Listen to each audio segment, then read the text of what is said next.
नमस्कार, 10 बजने को है। आप देख रहे हैं न्यूज 18 राजस्थान। मैं हूं आपके साथ मनोराज सक्सेना। बुलेटिन की शुरुआत करते हैं अलवर से आ रही इस वक्त की बड़ी खबर के साथ। दरअसल बीफ मंडी कांड में किशनगढ़ बास पुलिस ने बड़ा एक्शन लिया है। प्रसंगपुर के बिहड़ों में बीफ मंडी चलाने वाले 4 आरोपियों को अरेस्ट किया गया है। इससे पहले 5 आरोपियों की गिरफ्तारी हो चुकी है। पुलिस ने साहून रईस कामिल सद्दाम को गिरफ्तार कर लिया है। आरोपी साहुन पर 2000 का इनाम घोषित किया गया था। ततारपुर थाने का टॉप 10 बदमाशों में शामिल रहा है कामिल, जिसकी गिरफ्तारी हो चुकी है।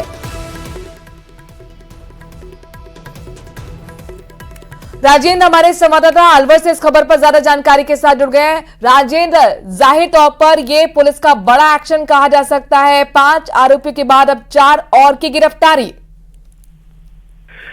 जी, किशनगढ़ थाना पुलिस जैसे ही मामला दर्ज हुआ उसके दौरान 22 नामजद लोगों के खिलाफ मुकदमा दर्ज किया गया था। उसमें के बाद पुलिस ने ताबड़तोड़ कार्रवाई करते हुए अब तक कुल 9 आरोपियों को गिरफ्तार किया गया है। और प्रशासन और पुलिस की ओर से एक अभियान चला करके जिन लोगों ने वहां पर बीफ की मंडी सजाई थी, वहां से 42 हेक्टेयर करीब 125 यूं कहें कि 250-300 बीघा जो जमीन है वो 3 दिन में अतिक्रमण से मुक्त कराई जा चुकी है। वहां से फसल को नष्ट कराया गया है। जहां तक पुलिस की कार्रवाई की बात की जाए तो पुलिस ने अब तक 9 आरोपियों को गिरफ्तार कर लिया है और शेष आरोपियों की गिरफ्तारी के लिए अलग अलग 3 टीमें बनाई हुई हैं और वो जगह जगह दबिश दे रही हैं। तो अनिल बेनीवाल जो है ने यहाँ से कार्यभार संभाला था। जैसे ही उन्होंने उसके तुरंत बाद पुलिस की जो टीमें थी उन्होंने एसपी का पद ज्वाइन करने के तुरंत बाद अलग अलग टीमें अलग अलग लोगों को लगा करके इस पूरे काम में लगा दिया था। उन्होंने कहा था कि जो भी लोग इस प्रकरण से जुड़े हैं उन्हें किसी भी सूरत में नहीं बख्शा जाएगा और भिवाड़ी क्षेत्र में जहां भी अपराध अनैतिक गतिविधियां हैं उन्हें किसी भी जो अपराधी हैं उन्हें यहाँ अपराध नहीं करने दिया जाएगा, उन्हें सबक सिखाया जाएगा। तो उसी कड़ी में लगातार कार्रवाई जारी है और अब तक कुल 9 अपराधियों को गोकशी और बीफ कांड में जो शामिल थे उन्हें गिरफ्तार किया जा चुका है। कामिल के बारे में क्या और जानकारी मिल पाई है राजेंद्र, जो कि टॉप 10 बदमाशों में बताया जा रहा है ये कामिल शामिल रहा है? जी, आज जो 4 आरोपी गिरफ्तार किए हैं उनके खिलाफ अलग अलग थानों में मुकदमे दर्ज हैं। साहुन के खिलाफ 3 मुकदमे दर्ज हैं, रईस के खिलाफ 2 मुकदमे दर्ज 4 मुकदमे दर्ज हैं, कामिल के खिलाफ 2 आरबी एक्ट और आबकारी अधिनियम में मुकदमे दर्ज हैं। इसके अलावा सद्दाम के खिलाफ 7 मुकदमे दर्ज हैं। तो कहीं न कहीं ये आदतन अपराधी कहे जा सकते हैं जिनमें ज्यादातर बदमाशों के खिलाफ। राजेंद्र, आपको रोकना चाहेंगे। अनिल बेनीवाल खुद हमारे साथ भिवाड़ी के एसपी जुड़ गए। अनिल बेनीवाल जी, सबसे पहले मैं आपसे यही सवाल करना चाहूंगी, यही जानना चाहूंगी कि 4 की ये जो गिरफ्तारी हुई है किस तरह से इनकी गिरफ्तारी हुई, कहां से आपने इनको पकड़ा है? देखो, जब से ये हुआ है इश्यू रेज, उसके बाद से हमारी टीमें लगातार इस पे काम कर रही हैं और कल जैसे हमने 5 लोग गिरफ्तार किए थे उसके कंटिन्यूएशन में 4 अपराधियों को हमने आज फिर अरेस्ट किया है इसी केसेस के अंदर। इसमें एक साहुन है, एक अक्यूज का नाम अपना रईस है, तीसरा अक्यूज है उसका नाम कामिल है, चौथे का नाम सद्दाम है। इनमें 4 अक्यूज में से एक अक्यूज है वो ऑलरेडी हमारा 2000 रुपए का इनामी बदमाश था और एक अक्यूज है जो हमारा ततारपुर थाना क्षेत्र का टॉप 10 का वांटेड आर। तो इसी के कंटिन्यूएशन में हमारी टीमें लगातार फील्ड में हैं और बाकी जो बचे हैं उनको भी जल्द गिरफ्तार करेंगे। अनिल जी, कब तक इनको गिरफ्तार किया जाएगा? कितने अभी और भी आरोपियों की गिरफ्तारी होना बाकी है? और दूसरा सवाल ये भी, कितनी टीमें आप लोगों ने इस मामले में गठित की है? अभी 6 टीमें हमारी फील्ड में हैं जो लगातार इन्हीं क्रिमिनल्स के पीछे हैं और टोटल 9 लोगों को अभी तक अरेस्ट कर लिया गया है। 22 लोग एफआईआर में हैं और उनके अलावा अन्य लोग भी जैसे जैसे हमारी पूछताछ में इंटरोगेशन में निकलेंगे तो सभी लोगों को अरेस्ट किया जाएगा और टीमें हमारी लगातार इस पे काम कर रही है। क्या इसमें कोई मेन एक्यूज भी है? क्या कोई बड़ा नेटवर्क भी आपको समझ में आ रहा है? देखो, ये पार्ट ऑफ इन्वेस्टिगेशन है, उसमें हम लगे हुए हैं। जैसे जैसे चीजें खुलती जाएंगी तो हर तरह का जो चैनल है उसको हम ब्रेक करेंगे। जी, बेनीवाल जी, चूंकि लोकलाइट से भी जब हमने बात की थी तो उनका ये कहना था कि कहीं ना कहीं पुलिस की भी इसमें मिलीभगत है और निर्दोषों को पकड़ा गया था। इस पर आपका क्या कहना है? देखो, पुलिस की मिलीभगत से रिलेटेड जो लोग एलिगेशन कर रहे हैं उसमें तो पहले दिन ही एक्शन ले लिया गया था। प्राइमा फेसाई जो 4 जो उस एरिया के अंदर बीट कांस्टेबल्स थे जिनका वो एरिया था, उनकी लापरवाही मानते हुए उनको सस्पेंड कर दिया गया था। पूरा थाना लाइन हाजिर कर दिया गया है। उसकी जांच एक एडिशनल एसपी साहब हैं वो कर रहे हैं। तो उसमें कोई भी चीज आएगी निकल के तो उसके ऊपर कानूनी कार्रवाई करेंगे। चलिए बहुत बहुत बाकी जो शुक्रिया। केस से रिलेटेड है हमारी टीमें लगी हुई है। चलिए बहुत बहुत शुक्रिया अनिल बेनीवाल जी हमसे जुड़ने के लिए। एसपी भिवाड़ी हमारे साथ जुड़े थे, जानकारी दे रहे थे खुद की खुद। अब जल्द ही जितने भी आरोपी बचे हैं उनकी भी गिरफ्तारी हो पाएगी। राजेंद्र भी हमारे संवाददाता जुड़े हुए हैं, पल पल की अपडेट इस बड़ी खबर पर दे रहे हैं। देखिए राजेंद्र, लगातार बहुत प्रेशर यहां पर पुलिस पर बना हुआ था कि आखिरकार गिरफ्तारी कब होगी। अभी कितने और आरोपी की गिरफ्तारी यहां पर बची है और पुलिस का जो एक्शन वहां पर अब नजर आ रहा है, क्या वहां के लोकलाइट जो हैं, जो रोते बिलखते तस्वीरें हमने लोगों तक पहुंचाई थी, वो क्या संतुष्ट नजर आ रहे हैं?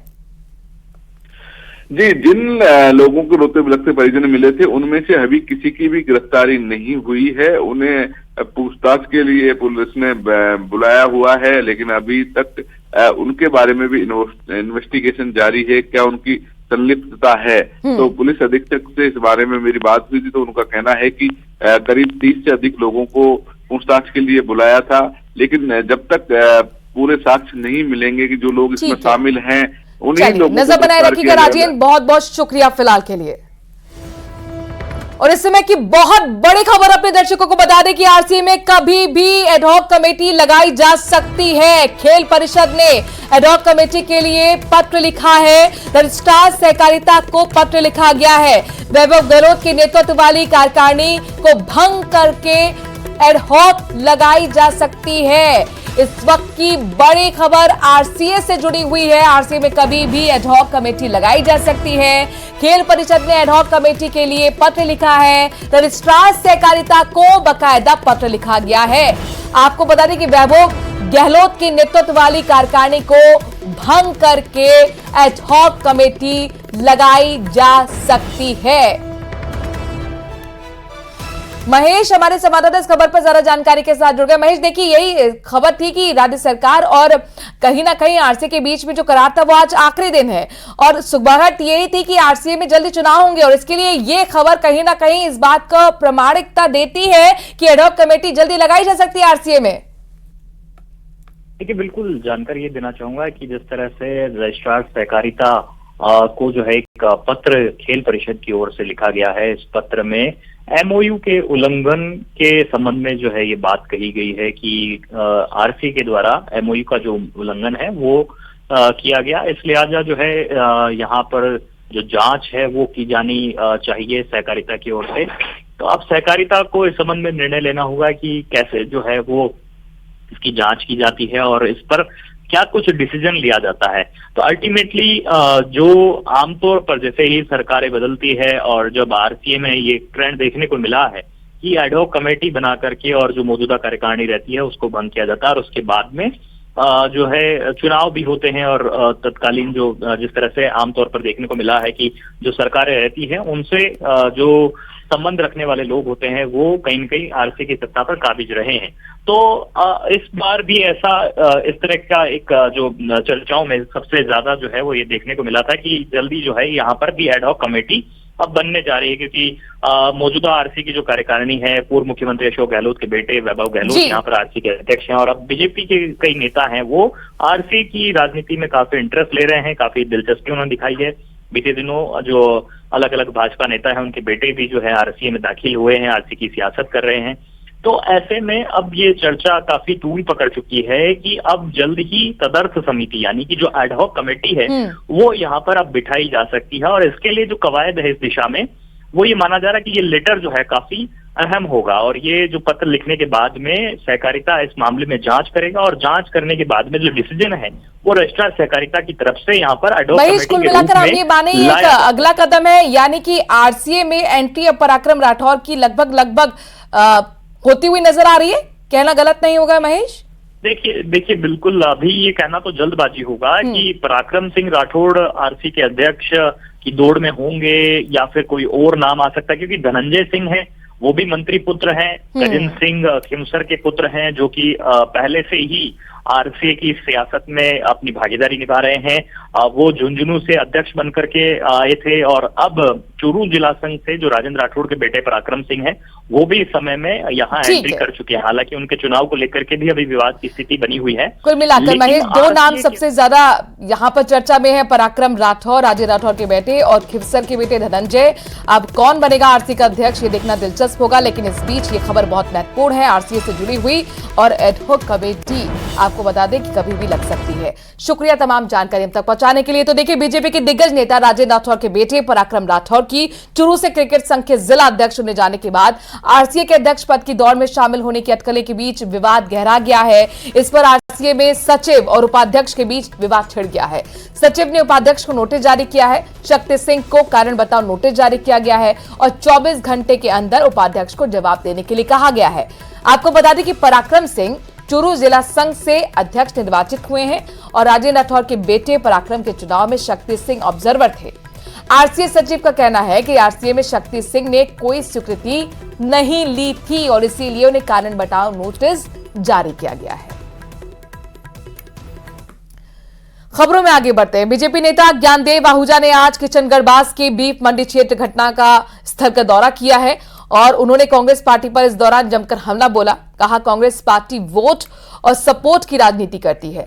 किशनगढ़ में जिस तरह हजारों गायों को काटकर बीफ की मंडी लगाने का मामला सामने आया था, उस पर उन्होंने कहा कि कांग्रेस राज में ही ये सब अपराध पनपे हैं, लेकिन अब बीजेपी की सरकार आ गई है और आने वाले समय में उन सभी आरोपियों के खिलाफ कार्रवाई की जाएगी। आपको बता दें कि पुलिस प्रशासन की तरफ से कार्रवाई करते हुए इस मामले में अब तक 5 आरोपियों को गिरफ्तार किया गया है। हाल ही में 4 और की भी गिरफ्तारी हुई है। खैरसल, तिजारा और हमारा रामगढ़ कामा, इस सब में ये जो अपराध है ये हरियाणा से चल करके आए, और 11 तरह के अपराध है। 11 तरह के अपराधों में सबसे पहला प्राथमिकता दूंगा तो बोकसी, गोतस्करी, सोने की ईंट और सोने के नकली मोहरें, अवैध खनन और बहन बेटियों को छेड़छाड़, और इसके साथ में साइबर क्राइम, और अब जो ड्रग्स हैं, अवैध ड्रग्स की सप्लाई, जो सिरप हम पीते हैं, खांसी में उसमें पेन है वो, यानी कई तरह के अपराधों का गढ़ है ये मेवात। और इस मेवात के बच्चे बहुत पढ़े लिखे नहीं हैं, जो पकड़े गए हैं हैदराबाद, कलकत्ता, वर्धमान और सिकंदराबाद, वो सारे लगभग अनपढ़ है, कोई भी 10वीं पास नहीं है। और अब बात नकली के खिलाफ स्वास्थ्य विभाग की कस्ती नकेल की। आपको टीवी स्क्रीन पर हम 2 तस्वीरें दिखाने जा रहे हैं। इस खबर से जुड़ी हुई ये 2 तस्वीरें आपके सामने हैं। देखिए, पहली तस्वीर अलवर की है, जहां पर नकली पनीर फैक्ट्री का भांडाफोड़ हुआ है। स्वास्थ्य विभाग की सेंट्रल टीम ने बड़ौदा में नकली पनीर की फैक्ट्री पर रेड की, और इस दौरान टीम ने 34 पाम ऑयल केमिकल के ड्रम जब्त किए। साथ ही स्वास्थ्य विभाग की सेंट्रल टीम ने 9 चूना पाउडर के कट्टे और दूध पाउडर भी जब्त किए। यहां दूध में केमिकल मिलवाकर पनीर बनाया जा रहा था। दूसरी तस्वीर जयपुर राजधानी की है, यहां पर भी नकली घी का गोदाम पकड़ा गया है। इस कार्रवाई को पीएचक्यू की सीआईडी क्राइम ब्रांच ने अंजाम दिया है। ये गोरखधंधा श्याम सेल्स कॉर्पोरेशन के नाम से चल रहा था। गोदाम में 10,000 लीटर से ज्यादा नकली घी पकड़ा गया, और गोदाम संचालक श्रवण सिंह को भी गिरफ्तार किया गया। ये लोग नामी ब्रांड के नाम से मिलावटी घी को बेच रहे थे।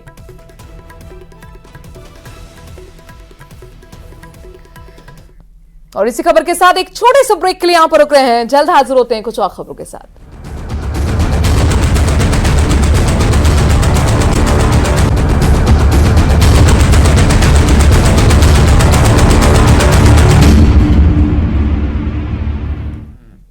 ब्रेक के बाद आपका स्वागत है। ब्यावर शहर में एक निजी कंपनी में 50,000 रुपए की राशि लेकर लड़कियों को नौकरी देने और 1 महीने बीत जाने के बाद भी उन्हें पगार नहीं देने का मामला सामने आया है। कंपनी में काम करने वाली कुछ लड़कियों ने इस कंपनी के खिलाफ साकेत नगर थाने में शिकायत दी है। शिकायत के आधार पर साकेत नगर थाना पुलिस ने मामला दर्ज कर जांच शुरू की। वहीं शिकायत लेकर पहुंची पीड़िताओं में से एक रीना जाट ने बताया कि पगार मांगने पर और सदस्यों को जोड़ने का दबाव बनाया जा रहा है। जानकारी मिली है कि ब्यावर में कंपनी में नौकरी करने वालों में भिलवाड़ा, अजमेर सहित दूसरे जिलों की लड़कियां शामिल हैं।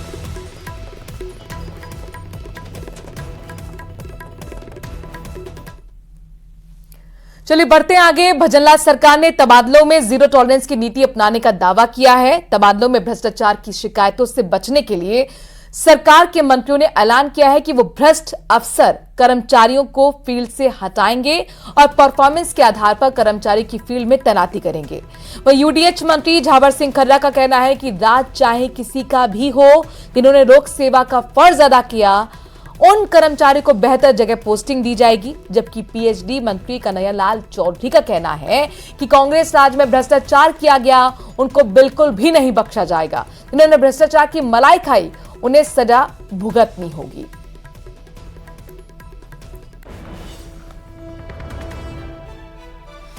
पिछले 5 साल में जिन अधिकारियों ने आम आदमी की भी सुनवाई की और सत्तारूढ़ दल के नेताओं को भी सुना और अपने विवेक का इस्तेमाल करके काम किए नियमानुसार, उनको तो ज़्यादा छेड़ने की आवश्यकता हमने महसूस नहीं की। और जिन्होंने लोक सेवक के बजाय व्यक्तिगत नौकर बनकर काम किया, उनको जरूर यथासंभव करने का प्रयास किया। तबादलों में जो जहाँ में जो कर्मचारी सही ढंग से काम नहीं कर रहे थे, जिनकी रिपोर्ट खराब आ रही थी, जिन्होंने पिछले टाइम पे जो मलाईदार पोस्टों पे बैठे हुए थे और केवल भ्रष्टाचार कर रहे थे, उनको उठा के उनको किस तरह से सजा दी जाए, उनको जहाँ पे काम कम हो उनकी मॉनिटरिंग हो और अच्छे लोगों को जिससे सही ढंग से समय पे जो स्कीम देश के प्रधानमंत्री मोदी जी ने जो लागू करी है जल जीवन मिशन, समय पे पूरा करें। अच्छे अधिकारियों को हमने पोस्टिंग देने का काम किया। जो अधिकारी काफी लंबे समय से एक ही पद पर एक ही स्थान पर जमे हुए हैं, उनको हटाकर किसी और स्थान पर लगा रहे हैं। पॉलिसी भी ऐसी हम लोग आने वाले समय बनाएंगे जिससे पारदर्शिता भी रहे, ट्रांसपेरेंसी भी रहे और ईमानदारी भी रहे। जो भ्रष्ट है उनको कल ही हटा दिए और ढंके से, अभी 100 में से 100 तो ईमानदार नहीं हो सकते, आप भी जानते हैं, मैं भी जानता। मतलब कम से कम भ्रष्टाचार नहीं के बराबर हो, ऐसे लोगों को हम लगाना चाहते हैं। तबादलों के तलबगार जयपुर में इधर से उधर भटक रहे हैं, मंत्रियों के घरों से लेकर दफ्तरों तक चक्कर काट रहे हैं, मगर कुछ लोग ही भाग्यशाली हैं जिनको मंत्रियों के दर्शन हो रहे हैं। जनता के भारी दबाव से बचने के लिए मंत्री गुप्त स्थान पर जाकर तबादला सूचियां फाइनल कर रहे हैं। 2 दिन के लिए तारीख बढ़ा दी गई है, इसलिए कल देर रात तक तबादला सूचियां आती रहेंगी। कैमरा पर्सन अविनाश के साथ बाबूलाल धायल, न्यूज़ 18 जयपुर। और इसी खबर के साथ इस बुलेटिन में इतना ही। देखते रहिए न्यूज़ 18 राजस्थान।